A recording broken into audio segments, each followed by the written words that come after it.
This is perhaps the most well-known Masonic symbol, the square and compass.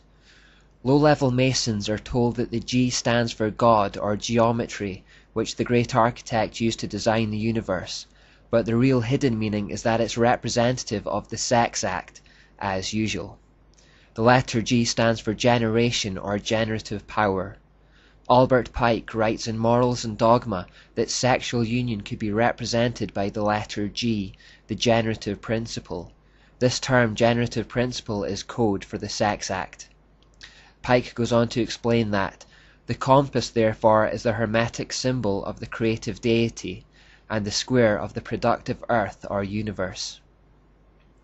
Therefore the Masons look at the compass as a male element and the square as the female element, which interact to produce the G in the middle. The square and compass is also an adaptation of the most wicked symbol of all, the hexagram. Historian John J. Robinson reveals in his book, Born in Blood, The Lost Secrets of Freemasonry, that the Mason's compass is nothing more than the satanic hexagram with some key pieces removed. As Robinson points out, the Mason began with a fully formed hexagram and then simply removed the horizontal bar from each interlocking triangle. The upper triangle was then stylized into a compass, while the bottom triangle was made into a square.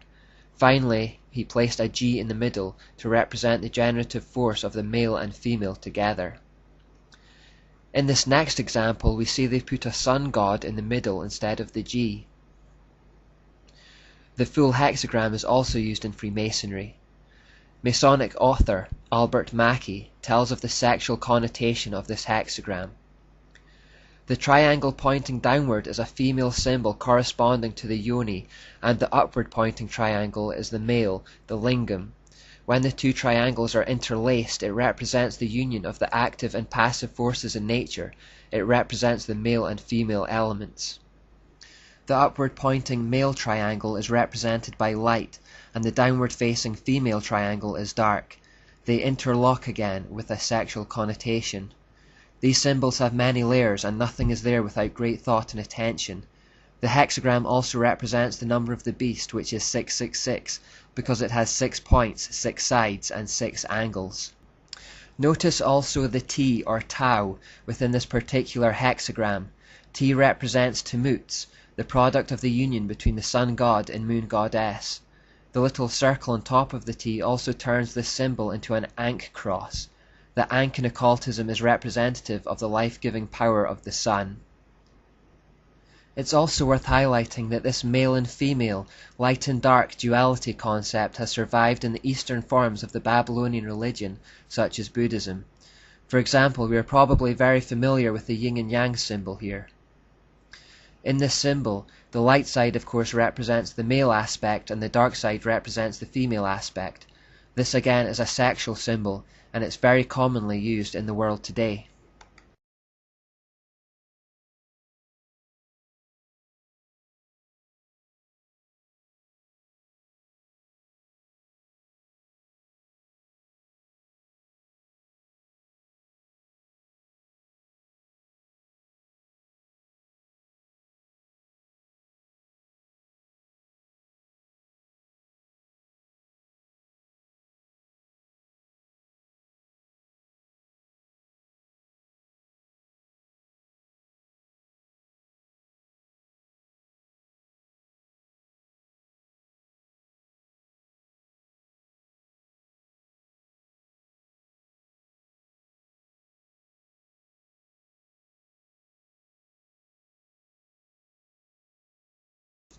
This black and white motif is represented another way in Freemasonry through checked floors.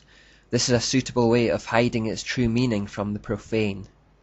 Albert Pike said the black and white pavement symbolizes the good and evil principles of the Egyptian and Persian creed. It is the warfare of Michael and Satan, light and shadow, which is darkness, day and night, freedom and despotism. The all-seeing eye, or Lucifer, is behind both Baal and Asherah, which means he's behind both the light and the dark. Good and evil, or light and dark, coming from the same source, is a satanic concept. This next photo is a great example of the double meaning of symbols. Look at the floor and you'll see the black and white checks, but you'll also notice a pentagram. An upright pentagram denotes man, Adam and Eve, and this is considered to be the light side. Turn the pentagram upside down, however, and it represents the dark horned goat of Satan, Baphomet. Now look at the photo again. From our viewpoint on this side of the camera, we see the pentagram as upright, which denotes a light organization working for the good of man, and this is how Freemasons portray themselves in public. They like to point out the good they do in the community. From the perspective of the Masons on the other side of the camera, however, and from their side of the floor, they see something quite different in that symbol. From their side, looking towards us, the pentagram is inverted, which is depicting Baphomet and the real dark agenda of the organization. What they see is different to what they present to us to see. Occultists of all types will frequently be seen to be very generous in public. They will become involved with charities, donate freely with their time and money, and generally perform acts that will endear themselves to the public. For example, it was widely reported in recent years that Harry Potter author J.K. Rowling was the most generous giver to charity in the whole of Scotland. This invites statements such as, well, if she gives so much to charity, she can't possibly be a bad person. Harry Potter can't be anything to worry about. We have to remember it is always in their best interests to present a light side to the public which draws empathy and trust, but which masks a dark hidden agenda. Freemasons also wear an apron within their lodges, and again we should now easily be able to make sense of the imagery contained on it. But the aprons are in fact double-sided, like this. The light front side is seen openly, but then contrast it with a hidden dark side that is concealed from view. One thing on the surface, another thing in reality. This quote from Masonic author Carl Cloudy sums it all up. Cut through the outer shell and find a meaning. Cut through that meaning and find another. Under it, if you dig deep enough, you may find a third, a fourth. Who shall say how many teachings? In his typically deceptive way, Satan hides meanings within meanings within meanings, so that darkness becomes light and light darkness. His intention is always to lead people away from the truth and towards their destruction. He is a master of deception. Albert Pike in Morals and Dogma cuts to the chase when he exclaims,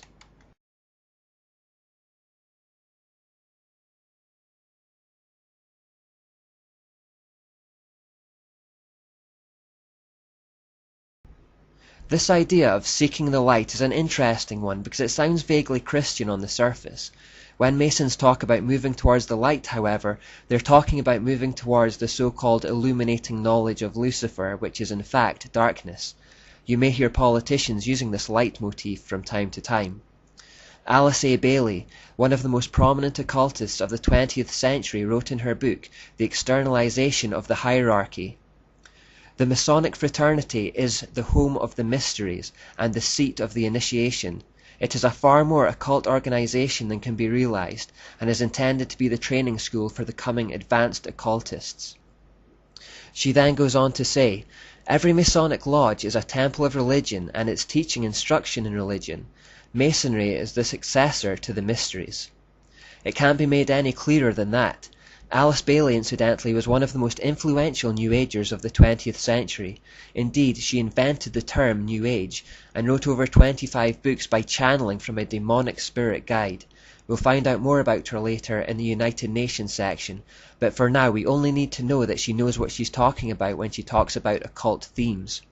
She then goes on to say, "There is no question, therefore, that the work to be done in familiarizing the general public with the nature of the mysteries is of paramount importance at this time.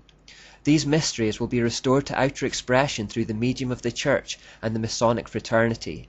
When the Great One comes with his disciples and initiates, we shall have the restoration of the mysteries and their exoteric presentation as a consequence of the first initiation." Henry R. Evans writes, "Into Freemasonry have been poured the irradiations of the mystical schools of antiquity. Particularly is this so in the higher degrees of the order, such as the Scottish Rite, where undeniable traces of Kabbalism, Neoplatonism, Rosicrucianism, and other mystical cults are plainly discernible. I do personally contend that Freemasonry is the direct descendant of the mysteries, but that our ritual makers of the higher degrees have copied the ancient ceremonies of initiation so far as the knowledge of those ceremonies exists." Anton LaVey, the founder of the Church of Satan, said, Masonic orders have contained the most influential men in many governments, and virtually every occult order has many Masonic roots. Now finally watch this clip of a Freemason admitting on camera that he believes Lucifer is the source of light and that he is helping mankind. In particular, note his confusion. Lucifer, what is your problem? Just that, sir. Okay. I'm a Christian, sir. I'm pure and virtuous and wholesome and innocent. How can you say anything bad about me? Sir, you need to be born again. I am born again. Now, did you just say that you were Lucifer? I am Lucifer. Okay, define Lucifer for me. Pure, virtuous, wholesome, innocent individual that's out to help people. Lucifer is? Yeah. Say that again. Lucifer is a pure, holy... Virtuous. Virtuous. Now, is he the Lucifer that God created? That's the same one. Oh, man, this is great. I'm going to put this on the internet. Oh, Amen. God bless you, Amen. brother. Because that's exactly what the Shriners and Masons teach, is that Lucifer is light. No. And you're, Hey, what you're about those confirming hospitals? You know what, sir? Jesus said, many will say to me on that day, Lord, Lord, we did not do these good deeds in your name? And you'll say, away from me, you workers of iniquity, I never knew you. Jesus said it? In Matthew chapter 5. Mercy. No. That's hard to believe. So you're a Christian and you don't know that. Actually, No, I really am. you are. Because I'm pure and virtuous. You're pure and virtuous, okay. Yeah. Mm-hmm. In other words, you're perfect without Jesus, right? No. Okay, tell me about Jesus. Who is Jesus? Well, he's my leader. Is he the Son of God? Yes, he is. Is he the only worshipful master? Yes. Have you ever been called worshipful master? No, because I've just been too busy. I've been working. Working. Been working to help people. What like kind you. of work? Okay. Get out of here. See, this is what a Mason confesses, is that Lucifer is light. You heard it